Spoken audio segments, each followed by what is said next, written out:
स्वागत है आपका। ये वीडियो हमारा animal husbandry question answer series का 40 नंबर वीडियो है, 40वां वीडियो। तो चलिए शुरू करते हैं। पहला क्वेश्चन हमारा, नवजात बछड़े का सिंगरोधन कब किया जाना चाहिए? यानी कि जो न्यूली बोर्न काफ होता है हमारी गाय का, उसका सिंगरोधन डिओर्निंग कब कर देना चाहिए? How many days after the dehorning of new born calf should be done? तो इसका आंसर है आफ्टर 2 वीक्स, 2 सप्ताह बाद कर देना चाहिए डिओर्निंग। ओके, 2 सप्ताह बाद। इसके अलावा आपको दो बातें और ध्यान रखनी है कि गाय के बछड़े को जो एंथ्रेक्स टीका लगाया जाता है, एंथ्रेक्स टीका, एंथ्रेक्सिडिसेस नाम सुना होगा आपने, एंथ्रेक्सिडिसेस जो कि हमारे पशुओं में डोमेस्टिक एनिमल्स में होती है। एंथ्रेक्सिडिसेस, इसका टीका कब लगाया जाता है काफ में, बछड़े में? ये लगाया जाता है at the age of 3 months, at the age of 3 months. Okay, at the age of 3 months. और जो हेमरेजिक सेप्टिसिमेडिसेस है, हेमरेजिक सेप्टिसिमेडिसेस का मतलब गलघोटू रोग, तो गलघोटू रोग का टीका कब लगाया जाता है हमारे पशुओं में? वैक्सीनेशन कब किया जाता है? After the birth of 15 days, यानी 15 डेज का जब हमारा काफ हो जाए उसके बाद उसको हेमरेजिक सेप्टिसिमेडिसेस गलघोटू का टीका लगा देना चाहिए। ओके, ये दोनों बातें आपको ध्यान रखनी कि एंथ्रेक्स का टीका कब लगाया जाता है और गलघोटू जिसे हेमरेजिक सेप्टिसिमेडिसेस बोलते हैं इंग्लिश में, उसका टीका कब लगाया जाता है। ओके, ध्यान रखना है। इसके अलावा आपको एक बात और बोल दूं कि वीडियो पूरा देखिएगा, क्योंकि जो लास्ट अभी 5 या 6 मिनट में, या हो सकती 3-4 मिनट में ही, 3-4 क्वेश्चन के बाद आपको एक रिसोर्सेज देने वाला हूँ मैं, जो कि एक पीडीएफ रहेगी, एक एग्रीकल्चर यूनिवर्सिटी ने पब्लिश की है, 30 to 32 पेजेस की, जिसमें पोल्ट्री डिशेस के बारे में इन डिटेल दिया गया है। तो उससे आपको कभी भी एग्जाम से, किसी भी एग्जाम में पोल्ट्री से डिशेस से रिलेटेड क्वेश्चन उठ के आए तो आप आसानी से उसका आंसर दे देंगे। तो पीडीएफ आपको शेयर करने वाला हूँ कुछ ही देर में। चलिए शुरू करते हैं सेकंड क्वेश्चन।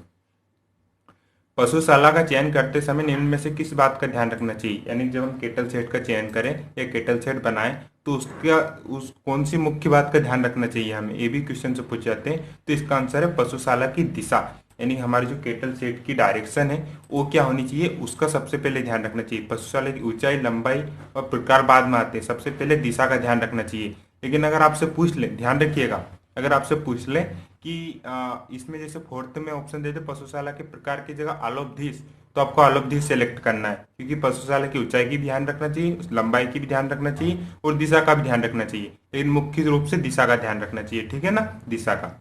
इसके अलावा आपको दो बातें और ध्यान रखनी है कि पशुशालाएं दो टाइप की होती है। ओके, एक मिनट।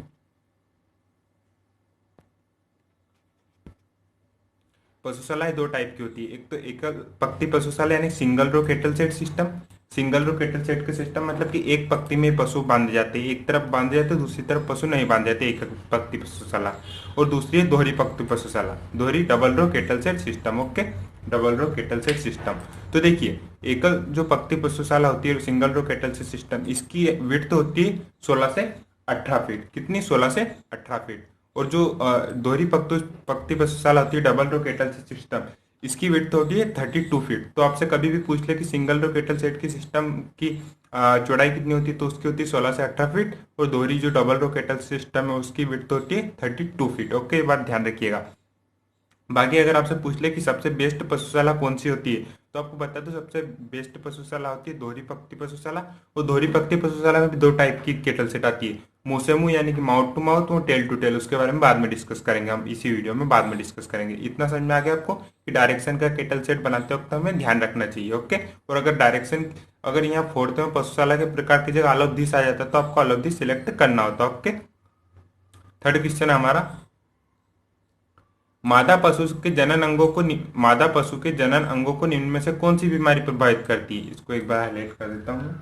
तो देखिए, जो मादा पशु है यानी फीमेल फीमेल एनिमल का बोला गया है हमें, तो फीमेल एनिमल के जो रिप्रोडक्टिव ऑर्गन है उनको कौन सी बीमारी प्रभावित करती है? इनमें से कौन सी बीमारी प्रभावित करती है? टीबी, एपिलेप्सी, लेप्रोसी, या इनमें से कोई नहीं? क्षय रोग, मिर्गी रोग, कुष्ठ रोग, या इनमें से कोई नहीं? तो देखिए, इसका आंसर है टीबी। टीबी आंसर है इसका। ओके, अब बताता हूँ टीबी कैसे इसका आंसर है, पहले हाईलाइट कर देता हूँ उसको। देखिए, टीबी ऐसे आंसर है इसका कि जो जेनेटल ऑर्गन्स होते हैं ना, जो कि जनन अंग होते हैं हमारी गाय के जनन अंगों को टीबी प्रभावित करती है। टीबी, गाय को टीबी होती नहीं है, रीजन ये है, होती है डिजीज, लेकिन कहने का मतलब ये कि जब जेनेटल ऑर्गन में जो ये जो बैक्टीरिया होते हैं ना टीबी रोग के, क्षय रोग के, ये गाय के जनन अंग में प्रवेश कर जाते हैं, तो उनसे काफ को होती है। समझ रहे हो? मतलब कि यहाँ कहने का मतलब ये है कि मादा के पशु के जनन अंगों को जो टीबी के बैक्टीरिया हैं वो प्रोवाइड करते हैं और उनसे फिर बछड़े में होती है गाय, क्योंकि जब रिप्रोडक्टिव ऑर्गन से ही बछड़ा आता है तो क्या है कि बछड़े को प्रोवाइड करती है TB.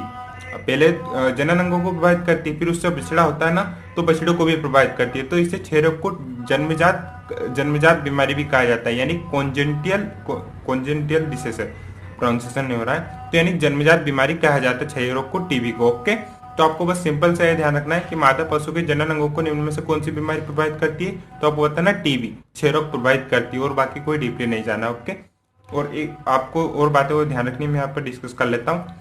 TB is a congenital disease, जन्मजात mainly calf are affected by the disease, यानी जो हमारे बछड़े होते हैं वो इस डिसीज से अफेक्ट होते हैं, टीबी से। ओके, ये जन्मजात बीमारी यानी कि पशु जन्म देता है उससे उसके बछड़े में आ जाती है जन्मजात बीमारी। ओके, देखिए डिसीजेस पशुओं में 2 टाइप की होती है, जन्मजात कॉन्जेनिटल डिसीजेस और हेरिडिटरी डिसीजेस। यानी कि जन्मजात का मतलब कि वो पशु में होती है, पशु में वो बैक्टीरिया पहुंचते हैं उनसे बछड़े में होती है। ओके, और अनुवांशिक बीमारी यानी कि जो पशु में ऑलरेडी है और उसके बाद बछड़े में हो रही है। दोनों में डिफरेंस समझिएगा। जन्मजात का मतलब कि पशु में हुई हो बीमारी किसी कारणवश, किसी बैक्टीरिया किसी वायरस के द्वारा, और उसके द्वारा बछड़े में वो बीमारी आई। और अनुवांशिक बीमारी का मतलब है कि वो पहले से ही थी पशु में, ऐसा नहीं किसी बैक्टीरिया द्वारा आई, पहले से ही वो पशु में थी तो अनुवांशिक बीमारी बछड़े में आ गई। ओके, तो अनुवांशिक बीमारी की एग्जाम्पल है मिर्गी रोग, एपिलेप्सी, कुष्ठ रोग, लेप्रोसी, हेमोफीलिया। ओके, ये अनुवांशिक बीमारी के एग्जाम्पल है। और जन्मजात रोग का एग्जाम्पल है टीबी, टीबी एग्जाम्पल है उसका। ओके, एक बात ध्यान रखना आपको, टीबी एक बैक्टीरियल डिसीज है। अगर आपसे पूछ ले कि टीबी पशुओं में कौन सी बीमारी है तो ये बैक्टीरियल डिसीज है। ओके, फोर्थ क्वेश्चन हमारा, पशुशाला की किस पद्धति में पशुओं में संक्रमण फैलने की अधिक संभावना है। ओके, यहाँ पर पूछा गया है कि पशुशाला की किस पद्धति में पशुओं में संक्रमण फैलने की अधिक संभावना, in which method of cattle set higher possibility of transmission of infection among animals. Okay, तो देखिए एकल पत्ती पशुशाला, तो इसमें तो देखिए रोग फैलने की संभावना है ही नहीं, क्योंकि एकल पत्ती पशुशाला तो एक रो में पशु बंधेंगे तो उसमें ज्यादा रोग फैलने की संभावना नहीं है। डबल रो कैटल सिस्टम में ज्यादा संभावना रहती है डिसीजेस फैलने की। लेकिन डबल रो सिस्टम में भी कौन सी पद्धति में, मुंह से मुंह पशुशाला पद्धति में या माउथ टू माउथ कैटल से सिस्टम में, तो इसका आंसर है mouth to mouth. Okay, mouth to mouth. क्यों? क्योंकि देखिए दोनों पशु अपने मुंह दोनों पशु जो होते हैं वो अपना मुंह अगर एक दूसरे की तरफ करके बैठेंगे या खड़े रहेंगे तो उनकी जो सांस लेंगे वो सांस लेंगे, उसमें हो सकता है कुछ इन्फेक्शन हो या उससे, तो उनसे इन्फेक्शन ज्यादा फैलता है। Tail to tail cattle system double row system में नहीं फैलता है, बाकी mouth to mouth cattle system में फैलता है इन्फेक्शन। अगर आपसे पूछ ले कि सबसे अच्छी पशुशाला कौन सी होती है तो होती है टेल टू टेल। और आपसे पूछ ले कि पशु संक्रमण फैलने की अधिक संभावना किसमें होती है तो होती है माउथ टू माउथ। इसके अलावा आपको एक डाउट क्लियर कर दो, अगर आपसे कभी भी पूछ ले कभी भी आपसे पूछ ले कि जो केटल सेट रहती है, जो double row cattle set system है या single row cattle set system है, यहाँ पर मैं बात कर रहा हूँ डबल रो केटल सिस्टम और single row cattle set system, तो इनकी हाइट यहाँ पर लेंथ कितनी होती है। Okay, length of both type of cattle set is equal which is 102 feet, यानी कि जो सिंगल रो केटल सिस्टम है और डबल रो केटल सिस्टम में उन दोनों में उनकी लेंथ कितनी होती है 102 feet, 102 feet. Okay, fifth question हमारा, कुका। कुका आपने नया नाम सुना होगा कुका, क्योंकि आज तक ये ब्रीड्स के बारे में हम सुनते नहीं, लेकिन कभी कभी ऐसे रेयरली ब्रीड्स के बारे में पूछा जाता है। तो कुका निम्न में से किस पशु की नस्ल है। Kuka is the breed of which animal, तो इसका आंसर है सी, भेड़ की ब्रीड है। ओके, किसकी ब्रीड है, भेड़ की। इसके अलावा आपको ध्यान रखना है कि कुका एक दुधारू नस्ल है, यानी कुका इज मिल्क ब्रीड ऑफ सीप। अगर आपसे पूछ ले कि कुका सीप की कैसी नस्ल है, ये भी क्वेश्चन पूछा जा सकता है। एक तो पूछ लिया कुका निम्न में किस पशु की नस्ल है तो सीप की, और ये क्वेश्चन भी आपसे पूछा जा सकता है कुका निम्न में से सीप की दुधारू नस्ल है या ऊन प्राप्त करने के लिए प्रयोग की जाती है, तो इसका आंसर कुका is milk breed of sheep. Okay, sixth question हमारा, अंडे की उत्पत्ति के लिए अंडे का औसत वजन कितना होना चाहिए, यानी फॉर हैचिंग। हैचिंग समझते होगे आप, जब अंडे से चूजा निकलता है या उसे उच्च तापक्रम पर रखा जाता है या संतुलित तापक्रम पर रखा जाता है जिससे कि उससे चूजा प्राप्त हो, उसे हैचिंग बोलते हैं। ओके, हैचिंग का सिंपल शब्दों में समझाओ तो अंडे से चूजा प्राप्त करना, सिंपल वर्ड हैचिंग का कहलाता है। ओके, तो हेचिंग के लिए जो अंडा होता है उसका एवरेज वेट कितना होना चाहिए, यानी अंडज उत्पत्ति, हेचिंग को हिंदी में अंडज उत्पत्ति होते हैं, तो अंडज उत्पत्ति के लिए अंडे का औसत वजन कितना होना चाहिए, तो इसका आंसर है 58 ग्राम। 58 ग्राम इसका आंसर है। ओके, 58 ग्राम। अब 58 ग्राम क्यों, देखिए एक जो सामान्य अंडा होता है ना उसका वजन ही 58 ग्राम होता है, तो अंडज उत्पत्ति के लिए, हेचिंग के लिए 58 ग्राम वजन अच्छा रहता है अंडज उत्पत्ति के लिए, हेचिंग के लिए। और अगर आपसे क्वेश्चन घुमाकर पूछ ली जाए कि एक सामान्य अंडे का वजन कितना होता है, तो भी आपको 58 ग्राम ही बताना। ओके, यहाँ पर अंडज उत्पत्ति के लिए पूछा गया, हेचिंग के लिए, लेकिन अगर क्वेश्चन पलट कर पूछा जाए, बदल कर पूछा जाए कि अंडज उत्पत्ति के लिए, अंडज उत्पत्ति नहीं सॉरी, अच्छे अंडे का, एक सामान्य अंडे का वजन कितना होता है, तो आपको 58 ग्राम बताना है। देखिए जो यूनिट है वो कन्वर्ट कर कर भी पूछा जा सकता है, ग्राम की जगह आपसे ओंस में भी पूछा जाता है, ओंस में भी पूछा जा सकता है। तो एक ओंस से बराबर होता है 28.34 ग्राम। ओके, 28.34 ग्राम।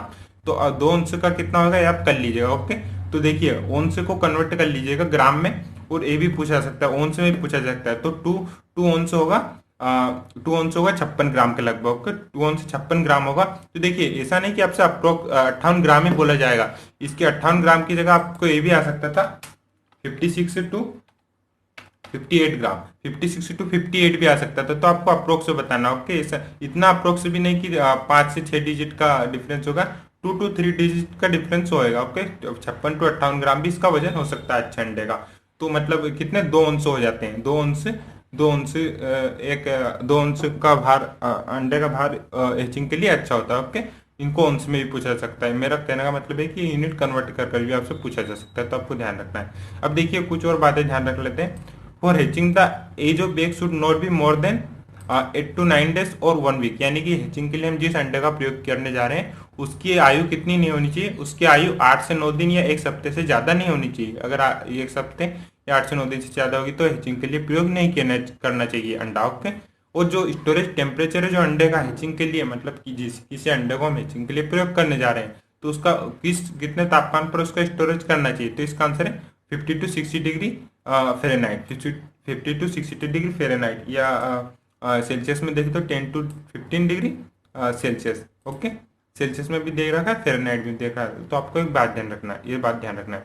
अब नेक्स्ट 7th क्वेश्चन हमारा, न्यूकेस्टल नाम से किस रोग को जाना जाता है, न्यूकेस्टल यानी कि रानीखेत डिसीज, आंसर ही बोल दिया मैंने। तो देखिए Newcastle disease is also known as Ranikhet disease, Ranikhet disease को न्यूकेस्टल डिसीज के नाम से भी जाना जाता है। अब कुछ और बातें जान लेते हैं हम। देखिए Ranikhet disease is caused by NDA virus, Newcastle disease virus, NDA virus, Newcastle disease virus, बीमारी में ही वायरस का नाम छुपा हुआ है। तो NDA virus Newcastle disease virus द्वारा रानीखेत डिसीज होती है। अब देखिए इसके अलावा आपने बर्ड फ्लू का नाम भी सुना होगा, तो बर्ड फ्लू भी बर्ड में डिसीज होती है, लेकिन ये सबसे घातक डिसीज होती है, यानी जितनी भी डिसीज होती है हेन में या बर्ड में, उससे सबसे घातक डिसीज है बर्ड फ्लू। इसका कोई इलाज भी नहीं है और वैक्सीनेशन भी शायद पॉसिबल रेयरली मिलती होगी, क्योंकि मुझे तो नहीं लगता, मैंने जहाँ पर पढ़ी है रिसोर्सेज में वहाँ पर वैक्सीनेशन का भी नहीं दिया, तो वैक्सीनेशन भी नहीं मिलती और सावधानी रखना ही इसका उपाय है। तो bird flu disease is caused by avian influenza virus. तो अगर आपसे पूछ ले कि बर्ड फ्लू डिसीज किस वायरस के द्वारा होती है, तो एवियन इन्फ्लुएंजा वायरस के द्वारा बर्ड फ्लू डिसीज होती है। ओके, बर्ड फ्लू डिसीज इसके द्वारा होती है, एवियन इन्फ्लुएंजा वायरस। अब डेथ रेट कैसी होती है बर्ड फ्लू में, यानी मृत्यु दर भी कभी कभी आपसे पूछा जा सकता है कि मृत्यु दर कैसी होती है जो बर्ड फ्लू डिसीज होती है उसमें। तो उसमें बर्ड फ्लू डिसीज में मृत्यु दर होती है 100%, कितनी 100% मृत्यु दर होती है बर्ड फ्लू डिसीज में। डेथ रेट मृत्यु दर का पूछा गया हमें, किसी डिसीज में मृत्यु दर 20% होती है, लेकिन डेथ रेट बर्ड फ्लू में 100% होती है। कभी कभी तो 2 या 3 दिन में बर्ड की मृत्यु हो जाती है, तो उसे डेथ रेट बोलते हैं। Pullorum is a bacterial disease in poultry. अगर आपसे कभी पूछे, पुलोरम भी एक डिसीज होती है पोल्ट्री में, तो अगर आपसे कभी पूछ लिया जाए कि पुलोरम जो है वो डिसीज पोल्ट्री में किसके द्वारा होती है, तो आपको बताना है बैक्टीरिया के द्वारा होती है। ओके, बाकी अब रिसोर्सेज जो आपको देना है, देखिए जो पीडीएफ जो मैंने आपको बताई है जो यूनिवर्सिटी ने पब्लिश की है, उसकी लिंक मैंने आपको डिस्क्रिप्शन में दे रखी है, वहाँ से आप चेक कर सकते हैं। वहाँ से विजिट कर आप डायरेक्ट पीडीएफ पे पहुंचेंगे, वहाँ से डाउनलोड कर लेना या क्रोम ब्राउजर में व्यू कर लेना, कुछ भी कर लेना। और जो मेरी एनिमल हस्बेंड्री क्वेश्चन आंसर की क्वाइजेस की पीडीएफ है वो भी आप डिस्क्रिप्शन से परचेस कर सकते हैं, बहुत ही लो कॉस्ट है, 20 to 30 रुपीज़ है अभी तो आप उसे भी परचेस कर सकते हो। ओके, बाकी वीडियो देखने के लिए बहुत बहुत धन्यवाद, आपका दिन शुभ हो।